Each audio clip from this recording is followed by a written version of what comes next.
কল্পনা করুন তো নিউ ইয়র্কের এক শান্ত কফি শপ। এক কোণে বসে ফোনে কথা বলছেন পিটার পার্কার। সব কিছুই স্বাভাবিক। হঠাৎ দরজা খুলে ভেতরে ঢোকেন একজন। তিনি আর কেউ নন, বিশ্ব ফুটবলের সবচেয়ে বড় তারকাদের একজন, লিওনেল মেসি। তবে তিনি কফি খেতে আসেননি। তার হাতে একটি রহস্যময় ডিভাইস, যেন কাউকে খুঁজছেন। কিন্তু কাকে? কয়েক সেকেন্ডের মধ্যে বদলে যায় পুরো দৃশ্য।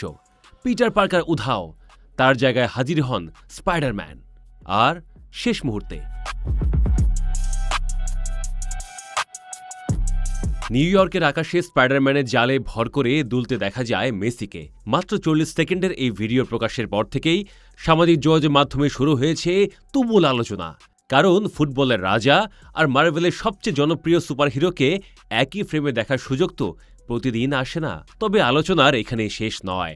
হলিউড ভিত্তিক কয়েকটি গণমাধ্যম দাবি করেছে এই ভিডিওতে প্রায় 20 সেকেন্ড উপস্থিত থাকার জন্য মেসি নাকি পারিশ্রমিক পেয়েছেন $1,50,00,000, বাংলাদেশের মুদ্রায় যা প্রায় 185 কোটি টাকা। সংখ্যাটা শুনেই চোখ কপালে ওঠার মতো। তবে এই দাবির সত্যতা এখনও নিশ্চিত নয়।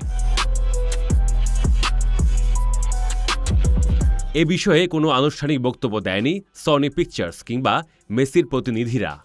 ফলে কোটি টাকার এই অঙ্ক আপাতত গুঞ্জন হিসেবেই রয়ে গেছে। তাহলে প্রশ্ন হলো, এত আয়োজন কেন? উত্তর মিলতে পারে আগামী 30শে জুলাই। সেদিনই মুক্তি পাচ্ছে বহুল প্রতীক্ষিত স্পাইডারম্যান ব্র্যান্ড নিউ ডে। ধারণা করা হচ্ছে এই ভাইরাল ভিডিওটি মূলত সেই সিনেমারই প্রচারেরই অংশ। কিন্তু এখানেও রয়েছে আরেকটি রহস্য। ভিডিওতে মেসির হাতে দেখা যায় একটি ছোট্ট ডিভাইস, নাম স্পাইডি ট্র্যাকার। মার্ভেল কমিক্সের পুরনো পাঠকদের কাছে এটি খুবই পরিচিত। 1964 সালে প্রকাশিত দ্য অ্যামেজিং স্পাইডারম্যান কমিক্সে প্রথম এই ট্র্যাকার ব্যবহার করেছিলেন পিটার পার্কার। উদ্দেশ্য ছিল ভয়ঙ্কর শত্রু ডক্টর অক্টোপাসকে শনাক্ত করা। কিন্তু ভিডিওতে সেই ট্র্যাকার কেন মেসির হাতে? এই প্রশ্নের উত্তর এখনও অজানা। আরও মজার বিষয় হল, ট্র্যাকারের স্ক্রিনে দেখা যায় একাধিক লাল বিন্দু। ব্যাস, এতেই শুরু হয়ে গেছে নতুন জল্পনা। অনেক মার্ভেল ভক্তের বিশ্বাস এগুলো আসলে মাল্টিভার্সের ইঙ্গিত। অর্থাৎ নতুন সিনেমায় হয়তো একসঙ্গে দেখা যেতে পারে একাধিক স্পাইডারম্যানকে। আর সিনেমা মুক্তির আগেই মেসির এই উপস্থিতি যেন এক ঢিলে দুই পাখি মেরেছে। ফুটবল প্রেমীরা যেমন উচ্ছ্বসিত, ঠিক তেমনি মার্ভেল ভক্তরাও এখন অপেক্ষায়। কারণ এই 40 সেকেন্ডের ভিডিও কি শুধুই একটি বিজ্ঞাপন, নাকি এর ভেতরে লুকিয়ে আছে মার্ভেলের পরবর্তী সবচেয়ে বড় চমক?